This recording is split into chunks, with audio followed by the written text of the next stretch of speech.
Hi, I'm Rebecca and welcome to episode 29 of the Creabea Knitting Podcast.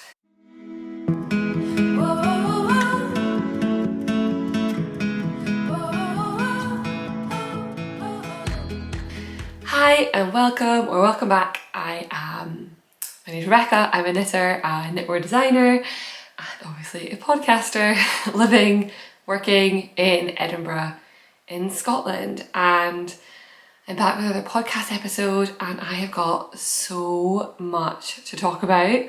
The last episode was a bit light on content, for me anyway. This one, I have 2 hours free to be able to film and I'm concerned I'm not going to get through it all in 2 hours. So let's see how we're getting on.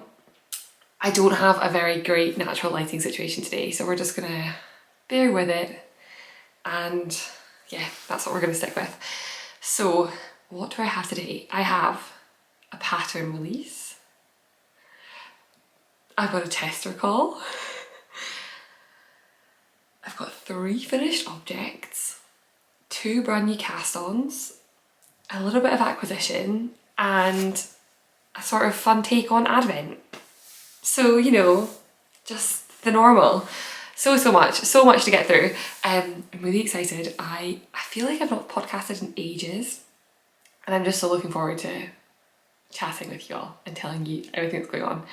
I feel like my brain is very full of knitting stuff at the minute and I'm just looking forward to being able to talk it through. So hope you're excited for that. So let me start with the most exciting thing, which is my pattern release. So I am releasing the pattern. My pattern is live. It is the Kerr Sweater. It is a colour sweater designed by me and it is now available on Rauwerk. It'll be available in a few days in Lovecrafts and there is an introductory discount for the first weekend. All the links of it are down below. If you want to see more details or see the yardage and stuff, that's all there. So let me tell you about the sweater, and I will start by telling you because I'm wearing my third and final version of this sweater. I start there, let me start with my first sample.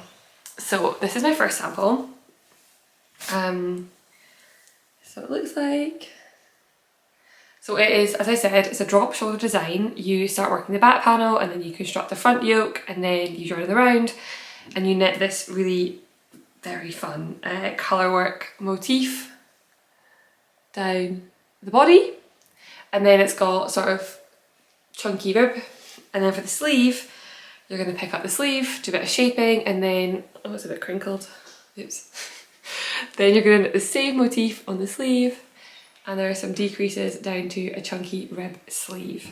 So this is version 1. Version 1 has the deep colour work, and then there's version 2 which has the narrow colour work. And so this is the same construction, but instead of working the full chart, you work a shorter modified version of the chart. This came to mind because I was thinking about proportions and if you're shorter, I'm bang on pretty much average height, but if you're a shorter person, then this sort of thicker band of colour work could really swamp you and take up the whole body.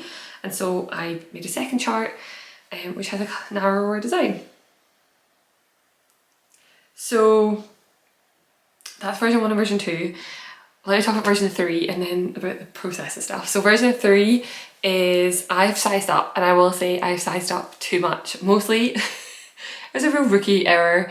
Because I had knit the sweater twice already, I did a gauge swatch and I didn't wet block it, and I was like, oh, it's fine, it's bang on gauge and I'll keep going. And when I blocked this, the sweater grew a lot. A lot. So I think it's probably that I sized up from my first sample, and I think this version is maybe another 6 to 8 centimeters bigger than the sizing up. So it's around about 126 to 128 centimeter bust, and I have got 105 centimeter bust. So it's pretty big. I'll stand up and show you anyway. I adore this yarn. So what it looks like. You can see that the colour work lines up across the body. I love this crisp line you get at the bottom of the sleeve. And so this version is in grey and black, but yeah, you can see it's kind of to be honest, it's kind of cosy. I have spoken to a sample knitter And I'm considering in January having this version reknit into a tighter gauge. I think even for the fabric it would benefit a tighter gauge. But I'm going to wear it a little bit before then and then decide if I want to have it reknit in January. The sample knitter I've spoken to has got like a lot of needles for December, so we'll come back to it then. So this version is knit in sport weight yarn, which is a Rauwerk 2-ply in the colour Obsidian and I can't remember what the colour is called. Sand, I think. This version, this one's incredibly soft. This one is also very, very soft. This is the softest. This version is in De Rare Natura Ulysse in the colour Cedar, and the contrast colour here is called Beige. This was really good for colour work. And then my first sample was knit in woolly knit in a cone. The background colour is oatmeal and the contrast colour down here is my favourite woolly knit colour, which is cinnamon. So what I'm going to also do is pop in some pictures. I'm going to shuffle to the side so that I've got space to put the picture here. So you might remember, if you've watched before, that when I got my first pattern, the Cargill, I worked with a local photographer and she took some amazing pictures and it was so much fun. It was such a nice day.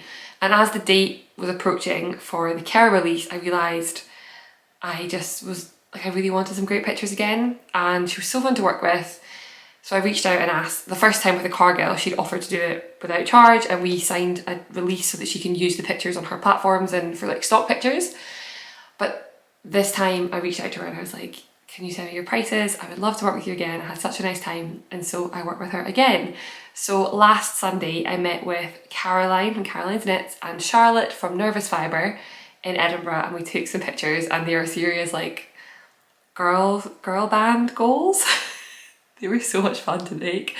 We were in this like little garden. It was pretty bad weather up until then, so we wanted to stay somewhere nice and flat and dry, and it was so much fun. Jasmine, the photographer, did such a good job, and just she makes everyone feel really comfortable, and the pictures always turn out to be so amazing. So yeah, that was honestly such a fun day. And then I have some really fancy pictures to show again, so I'll hopefully put a reel here. I also have some tester photos that I'd love to share. I've got one especially which I'm super over the moon with, which is Mr. Skeins of Dreams. If you watch Mega of the Skeins of Dreams knitting podcast, you will know that she was one of my my test knitters, and she knit her version for her husband. And she messaged me before and said, look, I'd like to knit this for Baljeet. Do you have any, is that okay? And we worked a bit together on making sure that she had the right information she needed to modify the pattern. So the only change that she made is that she made the armholes a bit deeper. And so she knit for like this section, this flat section here. She knit this section deeper to account for his broader arms. I've asked anyone who made modifications, and there are quite a few modifications to the testers, and I'm always completely fine with modifications, but I just ask that they take really good notes and put them on Ravelry, so you can see exactly the amount she added and things, but it looks amazing. I think she's going to go back and add some length to it for him, but I am blown away by how good he looks. I think it looks so fashionable. I love the little moustache twirl, and the colour is incredible, and I think over the past few weeks, I've had a really, really busy few weeks, and so my excitement for this pattern was probably dwindling. It just felt like, oh, I've got to get everything sorted. And then this week, my testers have been posting pictures, and then we took the pictures with Jasmine, and I'm so excited again. It just really ignited my love of this pattern, and I'm so glad it's out in the world. So I had a couple of questions, I think. The main question I had is about colour work and whether this is an easy or a straightforward first colour work project. And I have pros and cons. So the reason I think it would make a good first colour work project is there are no increases, and it's all just in the round, pretty big circumference to start with on the body. It's only 2 colours, and there aren't very many floats to catch. In the deeper colour work, there are 3 rounds where you probably should catch floats. And in the narrower section, the narrower version, there's only 1 round where I suggest you catch floats. So that's quite good if you're newer to colour work. It's a good, it's enough to practice catching floats without it feeling overwhelming. Also, you could just not catch the floats. if you choose not to, it's not really going to affect the overall garment. So for that, I think it would make a great option. However, the reason not is I think that some testers found gauge, especially on the sleeves, a bit challenging. And that's because it's a much smaller circumference. So I would say make sure to go up at least a half or a full needle size for your colour work. For my versions, I think I knit, I'm not going to talk about this with gauge for this one because I obviously messed that one up, but for my first two, I knit the main body on a 3.5. And then for the, I'm a very loose knitter, for a 3.5. And then for the colour work, I went up to a 3.75 for the body and a 4 for the sleeves, and I had no issues. I also think that the people who had the most issues used this most structured yarn. So the people who used woolly knit, which is a few, were the ones that I think mostly found that the colour work came out quite tight across the chest. You'll see on mine, like I blocked it and most people just blocked it and it was absolutely perfect. But I had no issues with the softer yarns. So I would say if you're really up for this and you're thinking, I want to make this for the first time, I think a softer yarn with a bit of stretch, the Elise is perfect for gauge. The yarn itself, you can almost see it in the fabric actually, it's a very, very stretchy yarn, and it meant that like all my floats, when I blocked it, just like blocked out to perfection. So yeah, that is the pattern. I hope that's exciting. If you, oh, it's really funny. So the Kerr is named after my mum. It's my mum's middle name, sorry. And she's been so invested in the process. Like she loves, every time I share a tester picture, she comments on it, or she tells me how much she likes this version. And every time I'm on the phone with her, she'll tell me about, oh, did you see that version? I'm like, yes, of course I saw that version. Like, it's my testing it. And she's like, oh, I really like that version. So that's super cute. But I was going to say, if so if you're interested in the pattern, or you're not interested but you want to show some support, you can head to Ravelry. The link is down below, and you can visit the page. Like visiting itself gives it like hypes it up, so more people that visit the page, the higher it comes up on the Hot Right Now. You can like the pattern or add it to your queue, which also really helps. And then of course you can purchase the pattern if you like. There is a discount code which I've not set up yet. I'm filming on Thursday. I'm setting it up tonight. So I will put the discount code down below, and that will be 15% off the pattern until Sunday evening. I think I've covered everything. Whenever I have I never make notes for the podcast, and so whenever I've got something that I actually have to make sure to remember things with, I feel like I'm very formulaic, because normally I'm just rambling. So I'm hoping I didn't forget anything. I don't think so. Cool. I think that's it. So yay, Kerr Sweater is live. Yeah, I'd really appreciate if you could show some love, either by a little like or a little save or whatever. I've also got it live on Lovecrafts, but Lovecrafts take a couple of days to approve the pattern, so I'll upload it tonight, which is Thursday evening, and it probably will be a few more days until it's live there. But as soon as it's live, I'll put a link down below as well, and the same discount will apply for like the first probably week on Lovecrafts, because like the first few days, the same number of days on Lovecrafts as it is on Ravelry. That's everything. I've definitely forgotten something, but I'm going to keep rambling about other things, and hopefully it will come back to me over the course of the episode what I've forgotten to say. Okay, goodness, there's so much stuff around my knees. Okay, I've also got a test call to talk about, but I'll come back to the tester call and let me talk about 2 finished objects. Yeah, let's see my other finished object. So this is one, was this sweater.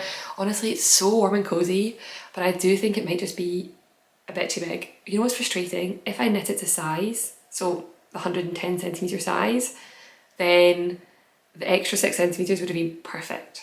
But because I knit it bigger, the extra sizing makes it a bit too big.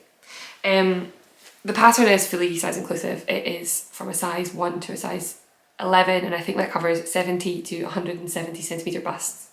So I should add that in. Cool, let me stop talking about that and let me talk about some finished objects. So I've been wearing both of these a lot since they finished. They are some accessories. Let's start with this. Neither of them is blocked. We have my boyfriend's brother staying with us for a few weeks, and it's been really lovely, but his temporary bed is where my blocking mats normally go, and so we don't really have space for me to block anything right now. So I did block this like diagonally across the bedroom floor, and I was so lucky it dried overnight because I couldn't, like I had to like come on the other side of bed and like crawl into bed because I couldn't get to it because of my blocking mats. So these will get blocked eventually, but just haven't been blocked yet. So let's talk about the first one. I definitely found the leftover bit of yarn for this and I don't know what I'm doing. So this is a Musselburgh hat. So Musselburgh is a pattern by Isolde Teague and it is like a watch cap style, I think. And what you do, and you've not undoubtedly seen this before, is that you, I'll show it in a second, you cast on here and then you knit through and then you seal it off so it's like a giant tube and then you fold it inside. So it's double layered. I use the yarn which I picked up in Amsterdam, which is Vol McFerve by Sylvia, and this colour is Bombay Brown and it is absolutely stunning. Like it's kind of like a mustard brown, it's kind of like a bit too pale, a little bit, but it's got linen in it and it means it's got these amazing little flecks of sort of white and brown, white and brown, sort of dark brown. So this is what it looks like on, and I've been wearing this a lot. The top is a little bit messy just because I think it needs blocked and like evened out, but yeah, I think it's really cute.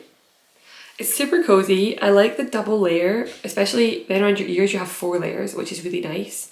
I was convinced this was going to be too big and it wasn't. So if you're knitting it and you're thinking this is going to be way too big for my head, don't worry. It's a very clever pattern. You cast on and then you start doing increases, and then after you've got a certain amount you can measure the gauge that you have and then you can continue knitting the rest of the cap or the hat in that gauge. So it's really clever. The one downside is that I started knitting it on magic loop because it was such a small circumference. By the time I got to the full width of the hat, I was knitting on a small circular, and my gauge on small circular and my gauge on magic loop is not quite the same. So I think the hat did turn out a bit bigger than planned, and I had a lot of, I posted about this on Instagram and I had, oh, what have I done there? Ah! No, there's like a bit of hair right here. There we go. Sorry. I posted on Instagram that I thought it was a bit too big, and I had so many messages from people saying that they tried this hat 3 times and it hadn't worked. So that was interesting. But yeah, it's so cozy. I'm feeling very like cozy and snuggly right now. This is like a nice, like I could stay like this all day. It's been really good because the weather has turned this week in the UK. And so that's been good to have the hat. I will now show it because it's not going back in my head. So this is what it looks like, and whoop! This is what it's like. So you cast on up here. Actually, I think I'm my cast off edge. My decreases are much messier than my increases. So that's the inside side. So you cast on and you do some increases until the pattern tells you, like until you go to the size that's right for your head. And then you just knit, and then you start decreasing. I finished this in a week. We went to a rugby match last, goodness, almost 2 weeks ago now, a week and a half ago. It was Scotland against New Zealand, the All Blacks, and it was me and a lot of New Zealanders, and they left happy. They had a much better day than we did. But I needed a little project for the bus to go there, and I had a lot of big things on my needles. So I wound this yarn up and then cast it on, and I think I finished the increases before we left the house in the morning. And then last week we went to 2 different gigs. We went to, they're both in Glasgow. We went to a band called Black Midi on Monday, and we went to Fontaine CC on Thursday. They were both amazing, very different, very good shows, and I knit through both of them. It was just plain circular, and I found it so relaxing. I sometimes find with music, like big crowds, big venues, I get a bit angsty, and I've had experiences before where I've gone and I've just not settled into it at all, and this really helped. So I was that, like I told myself I was cool and quirky, like I'm the cool indie quirky girl and the main character with my knitting at the rock show, but I did really, really enjoy it. So yeah, I will definitely be knitting more Musselburgh hats.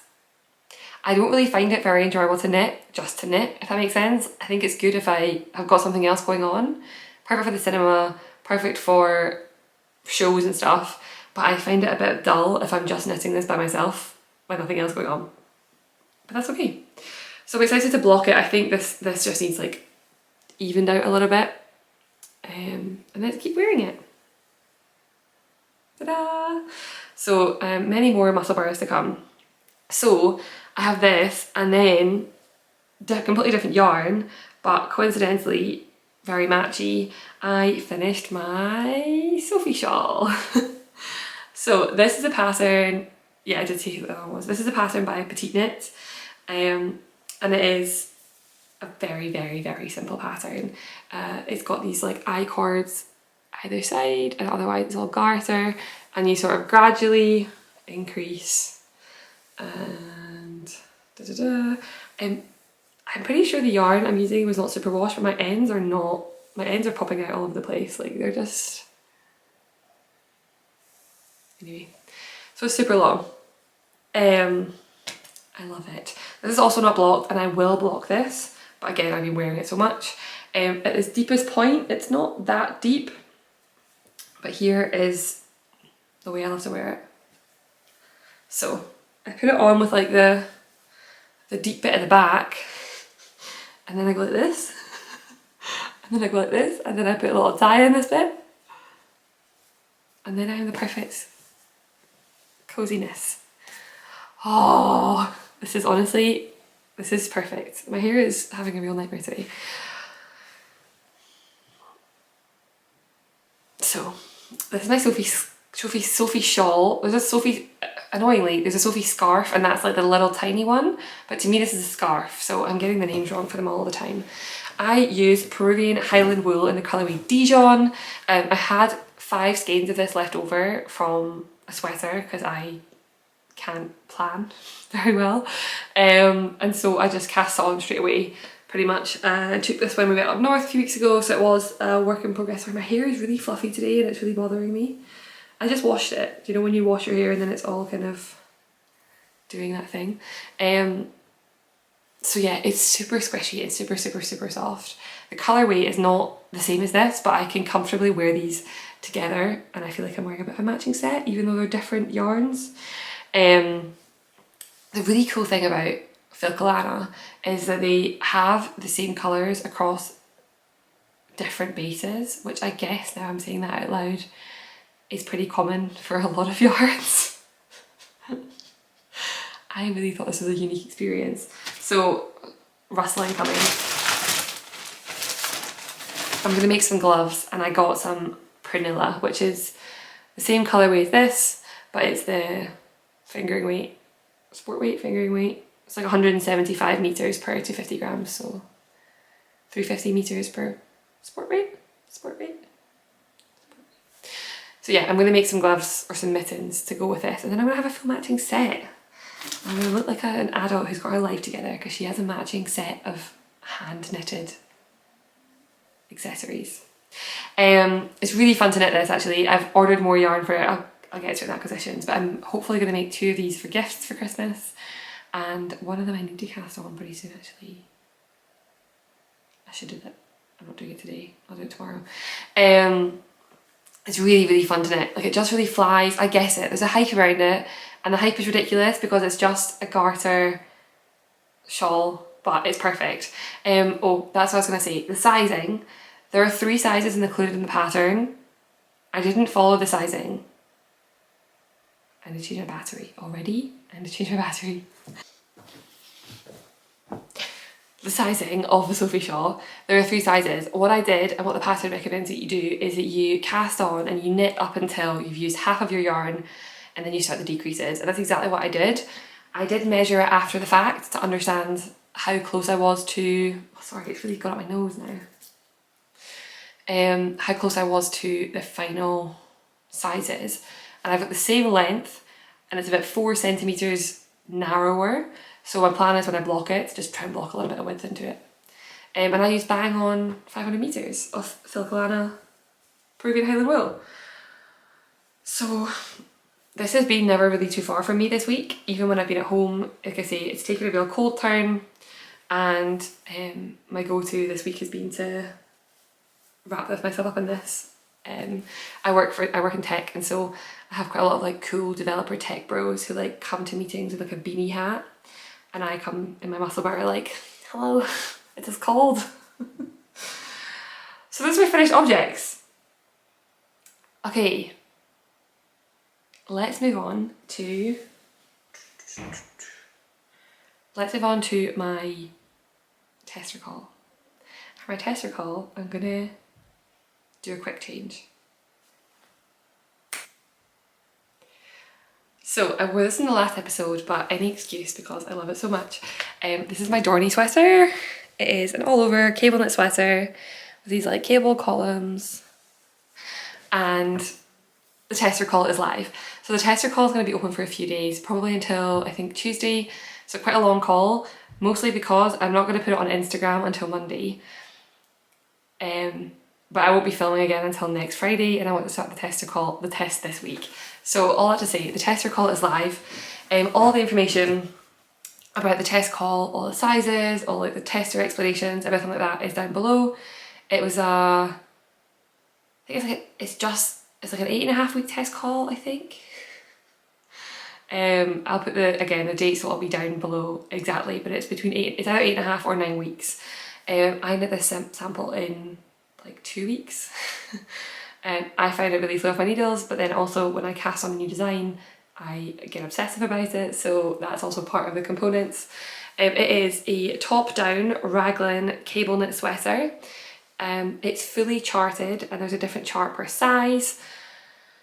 So it would be good if you've got, to be honest, it's a very simple chart. You don't really need too much chart experience.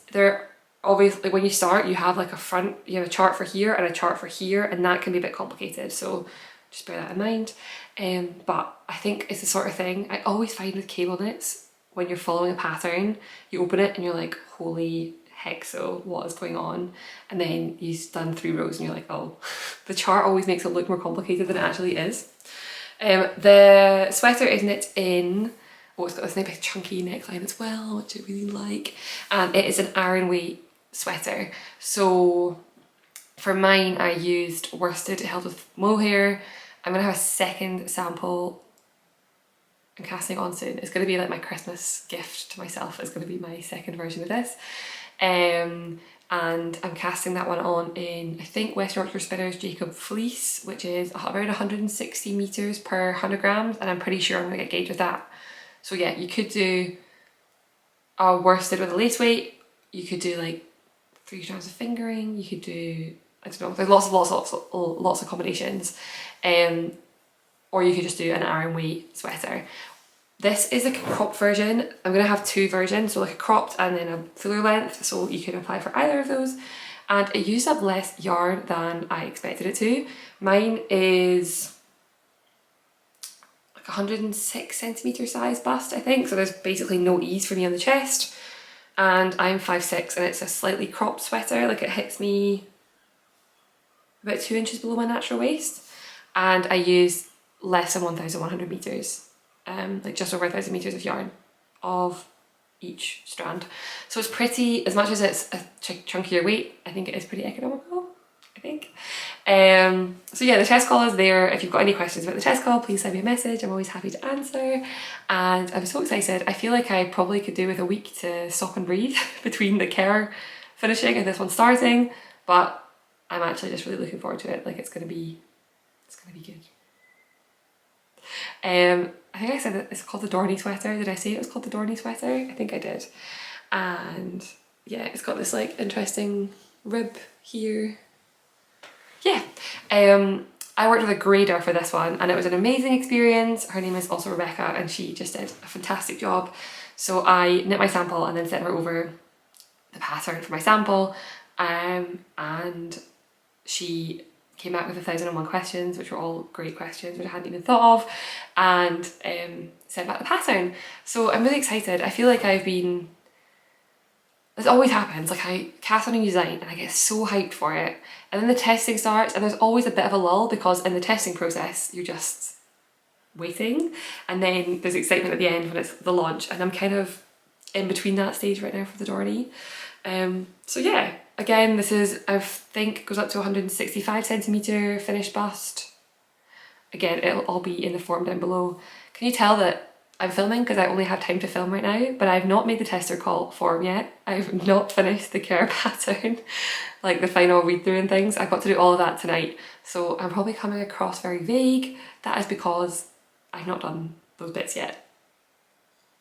By the time this video has gone live, it will be done. I have a very, very, very busy work week, and it was a very unexpectedly busy work week. And so obviously when I expected to have most of my evenings free this week to be able to work on the pattern, and most of my evenings this week have been working. So there's a small possibility I'll have a very late night tonight, but that's okay because my weekend is very free, and I'll just make up for it by staying in bed and knitting all weekend. That would be my reward for getting through today and tomorrow. So yeah, the tester call is live. It is down below. Any questions, let me know. My version is knit with this is my main colour, this Filcolana Peruvian Highland wool, and I use tin silk mohair in the colourway Burnt Sugar. My second version is going to be cream, I think. Very excited. I actually am planning, maybe I'll do that tomorrow. I'm pretty sure my local yarn store, which is Ginger Twist in Edinburgh, stocks the yarn that I want to use for the second sample. So I'm going to go and like look at them all and stare at them and decide which one to make, which one to go for. Cool, shall we get into, I keep saying cool today. I always get, my family always wind me up because I say cool and quite strange, like I say like cool, and they always wind me up for it. So the more I say it today, the more I think about how they would be teasing me if they were here. But they're not.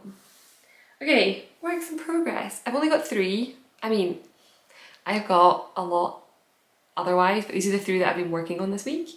And yeah, I've got quite a few to cast on in the near future, but that's okay. The first one is kind of exciting. So, I don't even know where this idea came from. So I decided that the thing that I needed most in the world was a sparkly cardigan. And then I was like, oh, we're going to a wedding next weekend, and I was like, this would be perfect to wear to the wedding over my dress. I will say, I don't think it's going to go with the dress I'm wearing. I've now realised this, but I'm still powering through and determined to finish the cardigan by then. So I was looking for some sparkle, and actually I found that there's way more sparkle out there. I accidentally bought, I think, some quite expensive sparkle. But let me show first what it is. It is a wrap cardigan, and I've bound off the body, and I think I might need to go back and like have a little review of the body. So this is what it, that's the side. Okay, I don't really know how to hold this up. This, I guess. So you can see it's a raglan, and then there are 2 front panels, and then the bottom, currently, you have this like little poofy peplum. So this comes over down the front. I'll stand up and I'll show you. So this is the raglan with some increases, and it'll cross over with this side. Doing a very bad job of showing this off.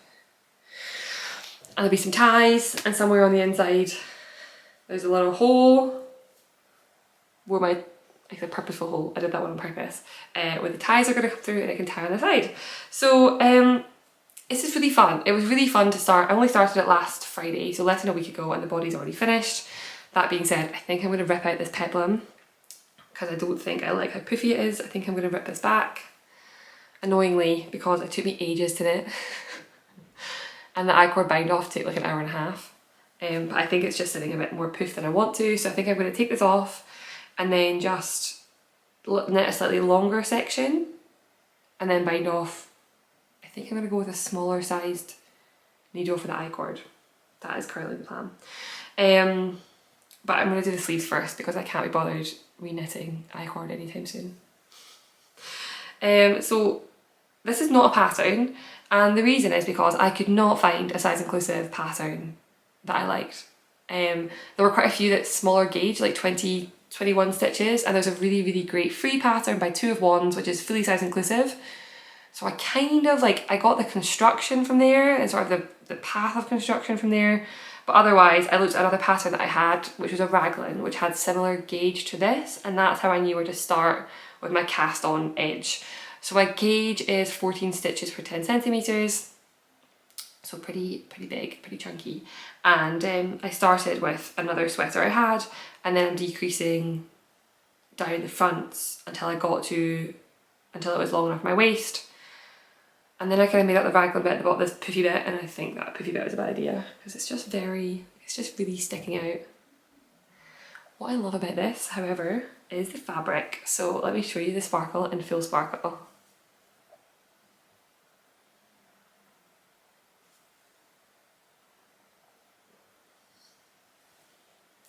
So, what am I using? I am using Drops Air in the colour black. I'm using Drops Silk Mohair. It's a very bougie cardigan, accidentally, in the colour black. And then I'm using Sparkle. So this is Kremke Soul Wool, I think is the brand. And this is called Twinkle. And it is a very thin lace weight. Oh, it's all tied up. It is a lace weight strand with glitter over the lace. In some parts you will maybe see, like here, it's a bit chunkier glitter. And it's beautiful. So this one, they've got loads of colours. This one is obviously black and gold, but there were lots more colours. This is, they come in these 50 grams, and I will say I bought 4 of them. This is my second. And I've finished the body. So I think 3 would have been more than enough. I am going to add some length to it, so we'll see, but I think 3 would have been fine. I'm knitting on size 7 needles, and honestly, like, I've been feeling really festive and lovely, and I've really enjoyed knitting on this. It's been quick to knit, it's been fun. I just wish I could make up my mind about the peplum, because that's the one thing, like, it's kind of slowing me down right now because I can't decide what to do. But I think what I will do is cast on the sleeves. They're just going to be full length puffy sleeves with an I-cord bind off. At the wrist, like probably like a rapid decrease round and then an I-cord bind off. And I think once I've got that done, I can come back and decide what to do about the waist. I think if it's not puffed out, I will get more wear out of it. So I think if I take that out, just do what I've currently done is I bound off the waist. You can't really tell. It was actually real pain because I had to do it in knit night and it was dark. So the waist, there's a kind of a seam here you can kind of see. And then I picked up 1 stitch in every stitch and between every stitch. So the peplum part has got double the number of stitches to the body. But I just think it's too much. So I think I'll rip it out, but I'm going to do the sleeves first and then see how we get on. What I did, I actually really impressed with this. It's not going to show up very well because it's in black, but oh, I've got all the way to the other end of the ruffle. That's the good end, yeah. So the edge of the ruffle, so along this bit here, oh you really can't see, along here I did an I-cord edging and then I started the I-cord bind off, which made a really neat like rounded corner, which I really love. And yeah, I think that's all I've got to say about it. Oh no, so what I've done is I've not done any neckline, because what I thought this was very clever of me, if I say so myself. I thought would be very clever is I didn't do a neckline because I wasn't really sure, like I just chose a number to increase with and just decided to stick with it. And I think a lot of the time with wraps they can gape, and my plan was if I do this then I can do a tighter I-cord if it's gaping a little bit, or if it's a bit like blousey and blousey is the word I'm looking for, blousey. If it's a bit blousey and you know it's kind of like voluminous, then I can put an I-cord bind off and I can do it quite tight along the increase edge, and that will like pull it in and keep it close to my body and mean that I'm not flashing anyone. I think I would almost always wear something underneath it, but gives me options. So yeah, and the good thing about this is that the cord to tie is going to go, I'm really struggling to show this off because of the light, it's going to go all the way down this increased edge and then it will stop at the same place that I've bound off, which means that I could honestly do the, it's still not really working, I could do the tie before I've even made a decision about the peplum. So the peplum bit could be the very last piece of the puzzle, and that would be completely okay. The wedding is, we leave next Friday, so a week today when the video goes up. So I should make some progress on this really. Yeah, I really should. I think I'll take this to knit out on Monday and hopefully finish the sleeves pretty quickly. Like if I can get the sleeves done maybe Tuesday and I've decision made about the body, then I can rip back and then I only have to do the bottom bit. And the I-cord ties, I mean, that could be a train job. That could be happening on the train on the way down to the wedding. I was going to wear a gold, sort of a gold coloured dress, but the fabric arrived and it's not what I thought it was going to look like. And I've got another dress potentially, so I could try it on with that one. And I also might make another dress because, you know, me crying about how stressed I am, also making a dress for a wedding that I already have a dress to. I should just wear the dress I have, shouldn't I? I should. I'm keeping this one in my giant petite knit bag. She has just released this bag in new fabrics and I'm desperate for it. This is a bit, I think I've said before, this bag is relatively pricey. It's like £40, I think, which I remember thinking at the time was a lot for what it was. It's my favourite project bag. It's huge. Sorry for the hiccups. It's huge, but it's got everything in it that I need. I love it. Okay, next up. It's a tiny little whip and a part of me was like, oh, I don't need to show it, but I will because I have actually done more than I thought I'd done. And this is the Sunday sock by Petite Knit. Ta-da! So the background to this is that I made a pair of these socks for my stepdad. If anyone's been around for a while, you'll know, like this time last year, I was knitting him a pair and I made them out of not sock yarn. And I told him, because they're a worsted weight sock, and I said like just wear them for like inside your slippers, they're not for outside. I told him this. And then they looked really good with his boots. So he was wearing them with his boots and then he put a hole in the heel. Of course he did. So I've been saying since forever that I'll replace them. I mean, I've not told him this, but I've been telling myself in my brain I'll replace them and why not do it for Christmas? So this leg knits up in like 2 hours. It's been really fast. It was my meetings knitting at the start of the week. And this is Novita sock. I can't remember another thing about it, but I know it's Novita. If I've got information, I'll put it down below. So it's like an oatmeal colour. It's exactly the same colour as his first pair I made him. To be honest, they were maybe slightly more grey and these are slightly more oatmeal. I started the heel yesterday, but the heel is just done in regular stitch and I think I want to do a reinforced heel given the way the first pair went, and I couldn't remember how I was out having breakfast with my mum and I couldn't remember how to do a reinforced heel with slip stitches, so I just need to rip back and do them again.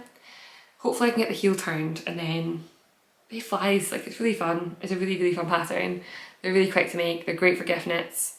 I'm a big fan. So there's one, I should make myself a pair because I made 2 pairs for gifts last year and I've made this obviously number 3. I also bought 2 balls of this and I don't think I'm going to need 2 balls. So if I finish this and I've not used both balls, then maybe I'll make myself a pair of the second one. I can also make a pair. The way this works is that you're meant to cuff them. And so I could always make myself a pair with like a smaller cuff based on how much yarn I've got left over.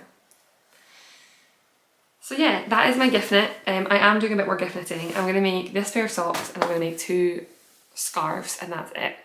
I have the yarn to make 2 sweaters for Christmas gifts, but I am stressed out, if I'm being perfectly honest, and I don't want to give myself more stress by putting on deadlines, so I'm just not doing it. Like, they'll get those sweaters at some point, they're not getting them now, and that's okay. At least that's what I'm telling myself. Okay, my third and final work in progress is a really exciting one. It is a new design. Battery again. Okay, we are very much losing the light, but we're going to persist. I think before I had to stop and recharge my batteries, I was talking about my final work in progress. And I'm not going to talk too much about this, mostly because I don't really know where it's going yet. Like, I do, I have something in my mind, but I keep changing my mind about it and I'm not really sure my thoughts at the moment. But I want to show it, I want to talk about the yarn, and hopefully by next episode there'll be a bit more to show and to share. So the Cargill pattern was quite a big success and I had a few yarn companies reach out to me and say they'd like to work on a future design, and a lot of them were like, oh, contact us in the future. And I don't know if anyone else has this, but if I have to contact them, like, I'm much less willing to do it. But if they offer me, I'm like, okay. So I had a yarn company send me a message and say, we'd like to work on you with the design, we'd like to provide yarn support if you would design something in our yarn, and we'll send you some yarn. And I've said this 1,000 times, but I'm pretty much only do things like this with companies where I would spend my money there anyway.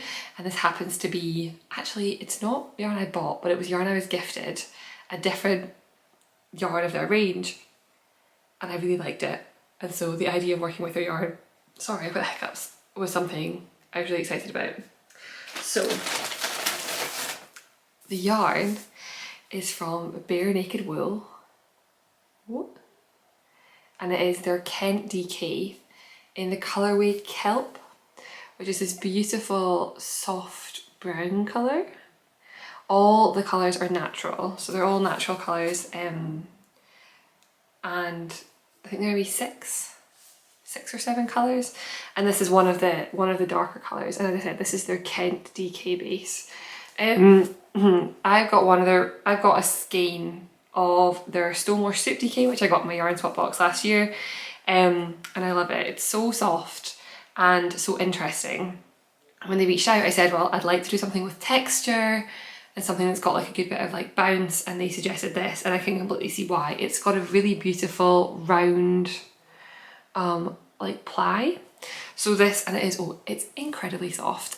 For a rustic, so it's, let me tell you, it is 60% merino and 40% Romney. You can feel the merino, like it's really soft. Okay, this episode is descending into chaos. The door went, all the buzzers. Yeah, this is incredibly soft. That's what I was ultimately trying to say. I don't know how far I got with that. This is a 4 ounce skein, which is 115 grams, so like a bit bigger than a regular skein.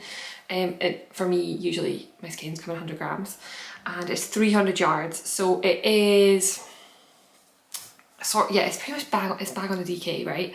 It is, yeah, it's lovely. Super, super soft, and I thought it was so interesting. So I'm going to show you what I've started. I'm not going to tell you what it's going to be. I thought it was really interesting because this yarn arrived and I had something in mind for it, and it was a while before it got here. So like I knew it was coming probably 3 weeks before it arrived, and so I had an idea, but I didn't know if it was going to work, and I really was itching to get my hands on it and swatch with this yarn. And the first thing I had in mind didn't work. The texture wasn't right, it wasn't the right thing for the yarn, and I was panicking a little bit because I think what I would normally have done in that situation is either go stash diving or order more yarn that I think would work. And what this actually forced me to do was to kind of stop and say, okay, the construction was the same, but the texture has changed. And so I had to kind of stop and be like, what texture do you want? What do I want to look like? How do I want this to feel? And go from there. So that was, I mean, so far, we're only a few days into this designing process of this one, but so far I'm feeling really good about it.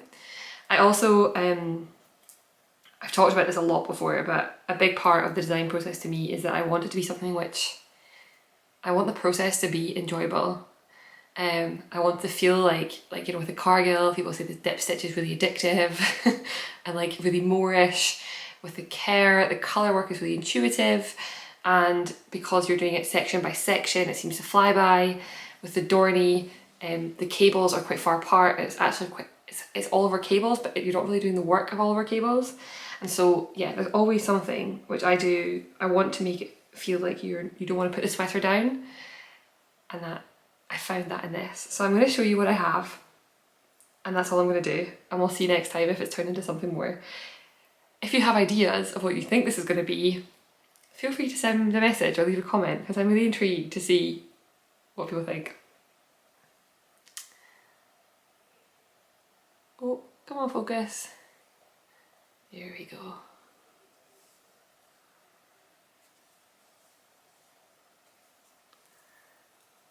So this is what we have so far.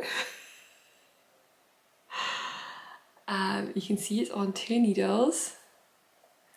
I normally keep this one closed just for ease, but to show off I wanted to undo them. So I'm just keeping them pinned on that needle and working up this other side. So it's super squishy, it's very lovely, it's very fun to knit, and yeah, that's what we've got so far. So I'm really intrigued. I feel like I'm being very mysterious. Oh, mysterious. But if you have any ideas what you think this might be, let me know. There's been a lot of swatching off this cake so far. This is what I got. This is what the cake looks like. It's interesting as well, because when I first arrived I was not sold on the colour. No, it's not true. I opened it and I loved the colour, and then I sat down to swatch it, and I sat down in the evening in my little corner of my office with artificial light, and I was like, what is this colour? Like, it's so cold. And actually it's not at all. I don't really know where this came from. It's so much more tonal and rich, but the artificial light in the evening did this yarn dirty, and then I woke up the next day and looked at my swatches in daylight and I was like, oh, it's amazing. So yeah, it's very exciting. If I am currently already, I mean it's ridiculous, but I'm already thinking about whether I should treat myself to get a second sweater quantity to make a second version, which is, I always do this. I never just want one, I want two of everything. I like to get the most out of pattern. So yeah, that is my final work in progress. I'm really excited by it. I need to get some, this will be my last design of the winter. My plan is for it to come out at the end of February, but in order for it to come out at the end of February, I need to start the test just before Christmas, which I think could be really lovely. It could be a really lovely December cast on for some people, and to sort of get you through the holidays, and if you've got time off, and then like a cold January, like I think it's a really nice test knit for that period of time. But yeah, that means that the test call is going to come in less than a month, which means I have to have a pattern written and graded in less than a month. Oh, and knitted. I have to knit it as well. So I do need to get going with it. I'm excited. I've got, like I say, a quiet weekend planned, and I'm hoping for at least a couple of hours sitting in bed doing this, working on this project. Cool, so that's all I have there. I'm going to go into acquisitions. Before I do, my final piece of shameless self-promotion is the Cargill Cowl. That is a cowl which has the dip stitch pattern from the Cargill Sweater, and it is a charity release. So all of the proceeds from the pattern sales are going to go to the Fistula Foundation. I talked about it more 2 episodes ago, so if you want all the details you can find it there. But this is a reminder that that will end on this week. The end of the month, I think the 30th is that Wednesday? Is the last day that you can purchase the pattern, and after that you can still buy the pattern, but the proceeds will no longer go to charity. So if you're considering buying one, you have until Wednesday for the proceeds to go to charity. And I'm very, very excited and kind of amazed that we have raised almost £3,500. £3,500, that's amazing. I am going to still match that donation. Well, not match that donation. I am donating £600 on top of that. So my original plan is that I would match up to £600 of sales. We've gone well and above £600 of sales. So yeah, I'll be donating £600. So at the moment, the way it stands, we'll be donating 4k, which is a huge amount of money that will change women's lives, which is incredible. So I just wanted to have a reminder, if you are still interested in getting that pattern, or you want to still talk about it or share it or gift it to anyone, you have until Wednesday to make a charity purchase. And there's some amazing versions. I've got a few people at my knit night who have made some, and they just look so soft and so squishy. They actually make me want to cast on again, but my cast on list is a bit ridiculous at the moment, so maybe I should leave it. So yeah, that is the Cargill Cowl.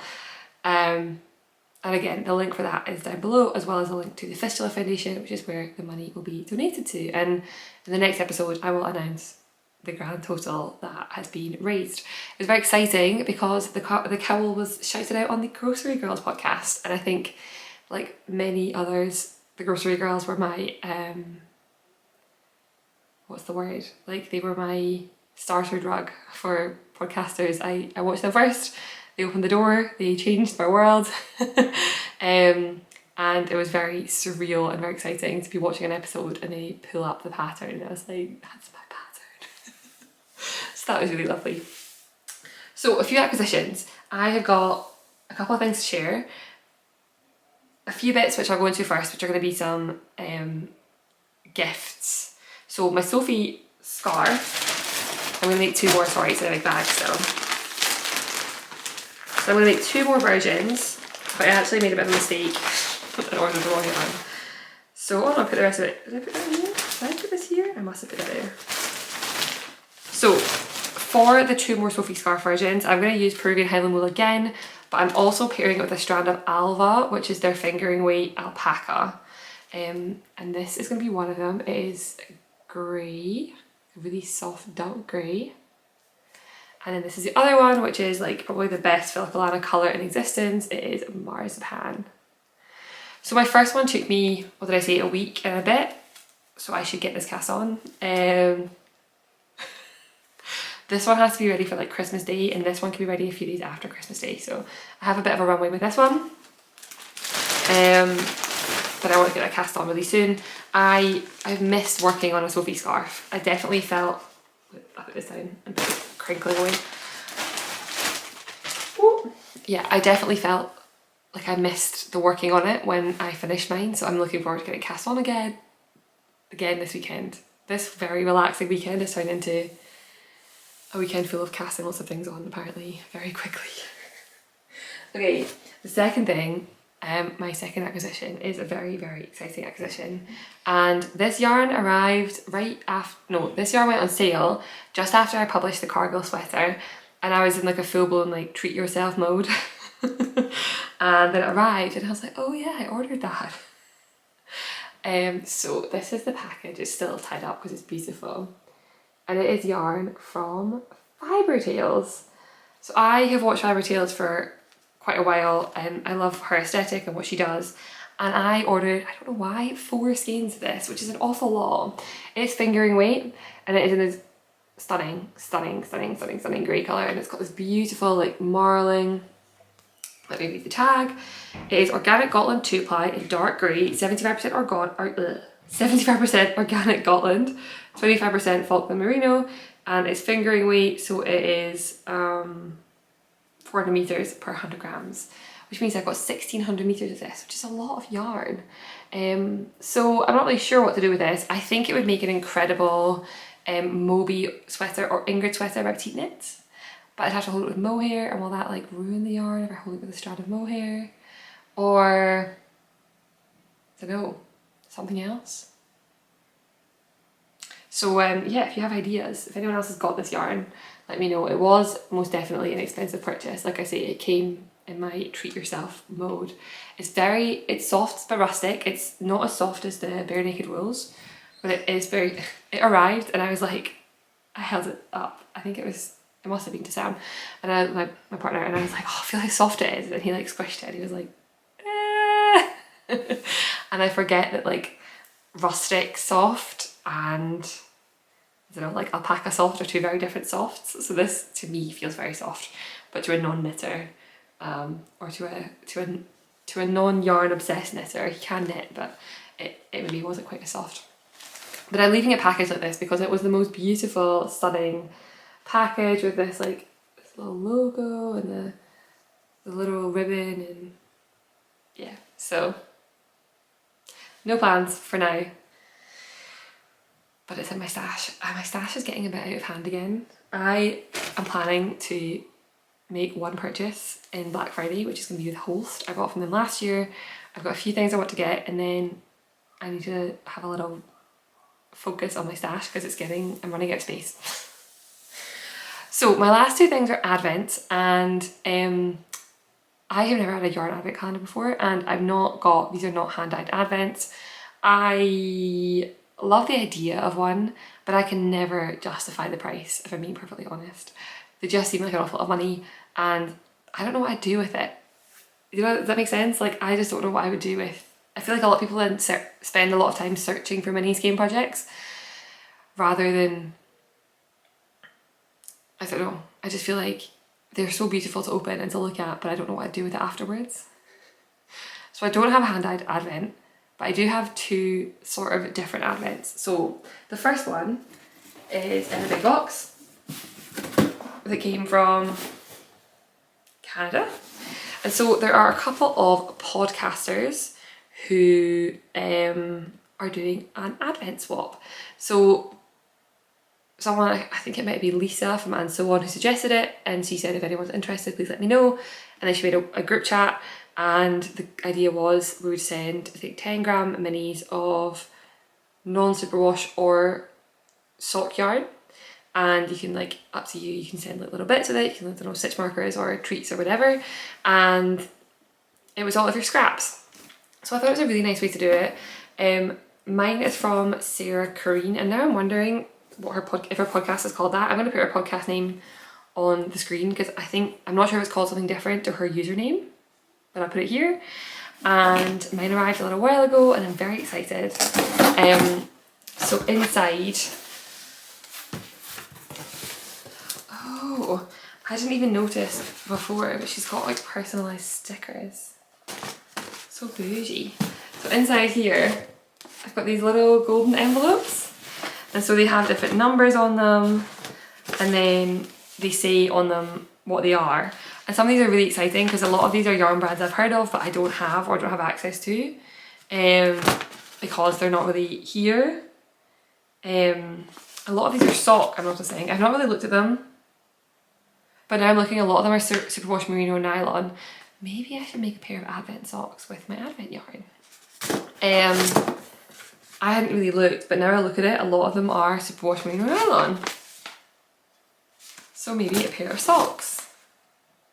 Like brands like Louis and Lola, I've heard of Louis Lola, I've never ordered from them. Brands like, I don't know if this is, Crooked Kitchen, they're Canadian. Knitting the Cabbie, oh I've heard of Knitting the Cabbie. Knit Picks, love a bit of Knit Picks. Handmaiden Yarn, also Canadian. Mondi, I love Mondi. There was one here that I just, that I thought, oh I've not heard of that before. So yeah, so there are a couple which are non-superwash, that are superwash merino, but that's, oh, chromatic yarns, they're local to me. So I thought with those ones, I can just keep them aside, and that gives me a bit of runway if I don't get through all my if I don't get through the socks completely, and maybe I'll just make some scrappy socks. Maybe a couple of pairs. Maybe that's being a bit too enthusiastic and I should relax and not make myself multiple pairs of socks. So that's really exciting. We are actually away for the first couple of days of Advent. We are puppy sitting, but I bought some clothes pegs, and my plan was to clothes pegs these up somewhere in our house. My boyfriend doesn't know that yet, but that was my plan. I also actually got him, I mentioned before that he is a fairly recent vegan, just become vegan recently, and I found an online vegan retailer who do lots of different treats, and I ordered basically like one of everything that they sell. So it was quite nice actually. It didn't turn out to be too expensive. I think it was about £40, and there are something like 30 different treats coming my way, and I'm going to wrap them all up and number them all, and some of them are chocolates and some of them are crisps and some of them are marshmallows and things, so he'll have an advent calendar too. So this is my first one, and then I have a second one because I'm that gal. And this one, sorry this is crinkly, I'll just take it out of the bag because that would be easier. So this one is from Alternate, I think they're called. It is a yarn store in the UK, it is down south, and I heard about this because Ruth from the Ruth Loves to Knit podcast had talked about it a little while ago and had shared what they were doing, and they are doing a recycled, what they've done, I think it's already sold, a recycled cone advent calendar. And so what they do is they take a colour inspiration and then they pick cones of different fibres and different colours and marl them together, and then you get 10 gram minis of like multiple colours marled together. It was £40, so much more budget friendly than some hand-dyed yarns, and I just thought it was a really interesting way to do it. I think I ordered this before I knew about the yarn swap advent, so this was like my way of taking part without splurging, and yeah, I've got it, it's in this bag. I will say, so what I'm going to do, they're all these very cute little, oh they're really cute, yeah, Alternate Universe is the shop, your ethical local yarn shop. So they're all in little bags, And it comes with a 100 gram skein for day 25, and I've opened it. And the reason I did this is because on Christmas Day, I'm not going to be that excited about my advent anymore because it's Christmas Day. But also I really wanted to do something daily with this yarn, and I didn't really know what it was going to look like. So I thought if I open up day 25, then I'll understand what's coming to me, and then I can plan a project accordingly. So I'm going to show it now for the next 10 seconds. So just close your eyes if you have this and don't want to see. The only other person I know has got it is Naomi from NG Knits, but I'm sure there are more people. So yeah, if you don't want to see day 25, close your eyes and I will I will only show it for a second.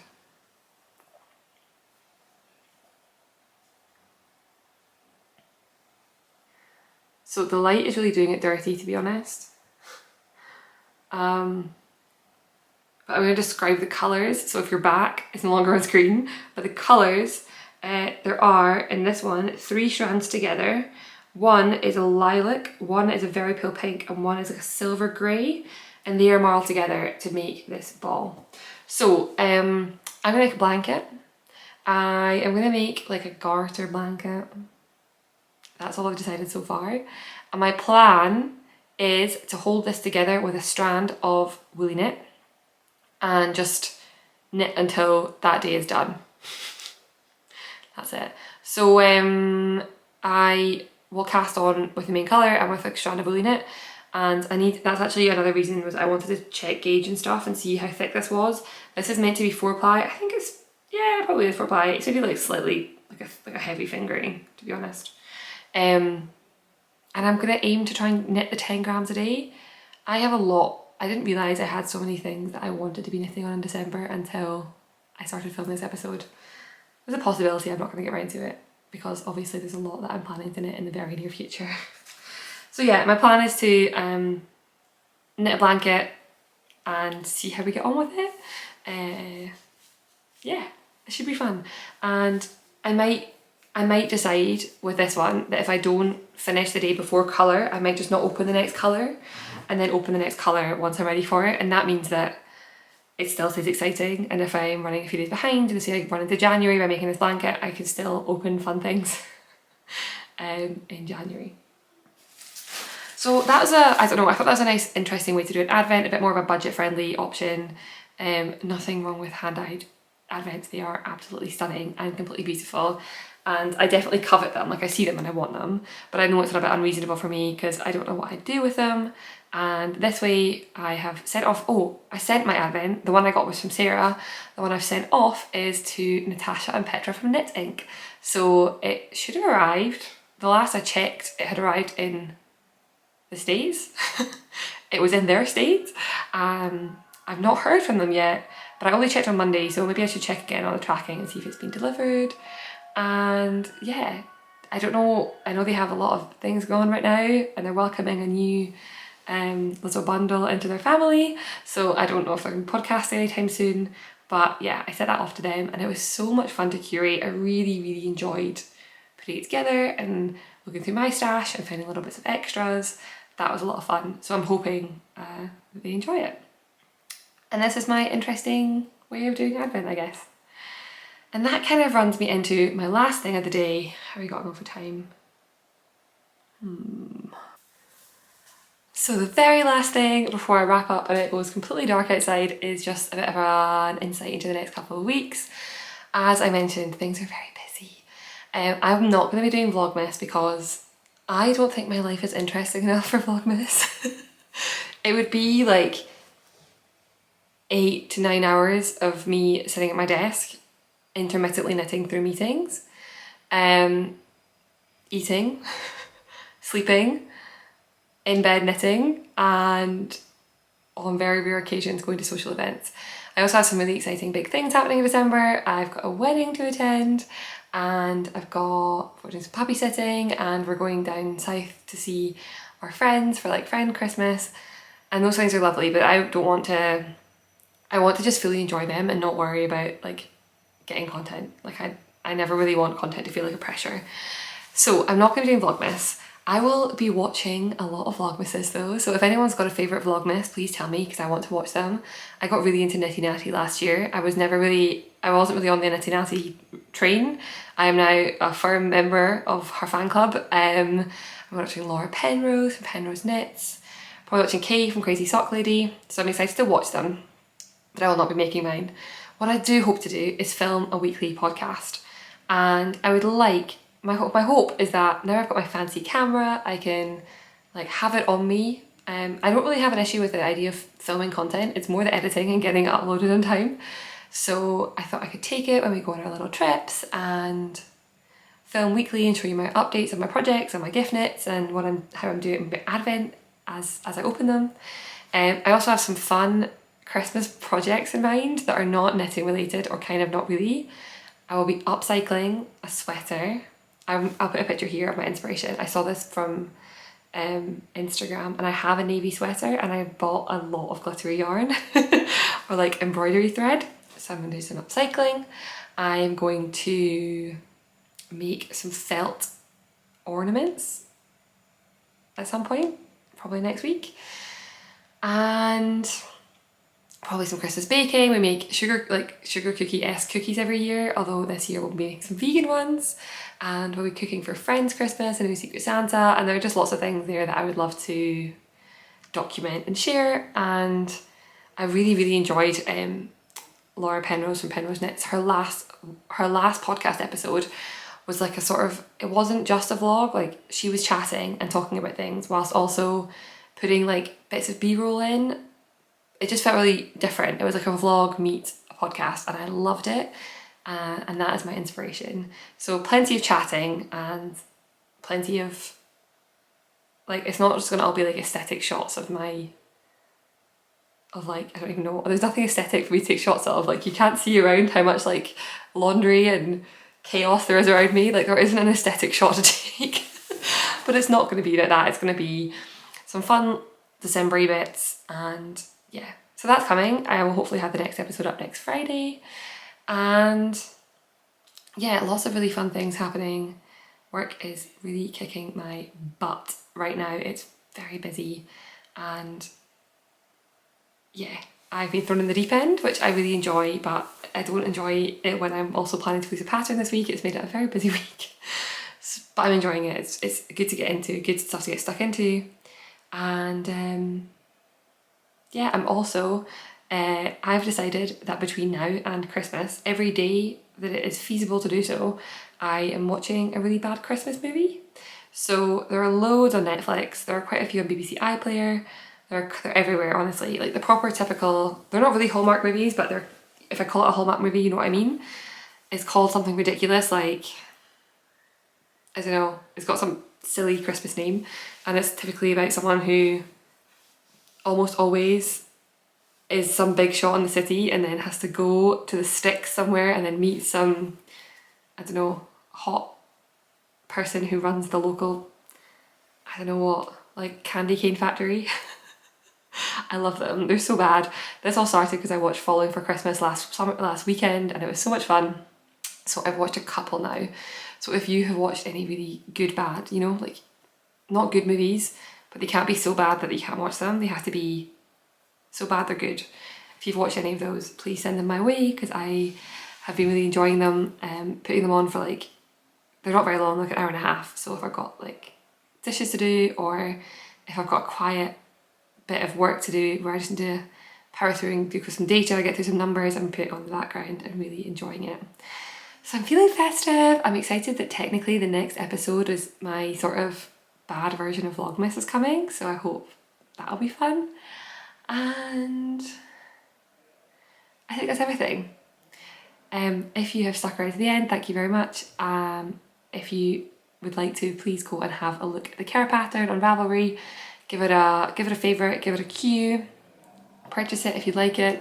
If you have any questions about the pattern, please feel free to drop me a message, and definitely check out all of the incredible pictures on Instagram and on Ravelry of the testers.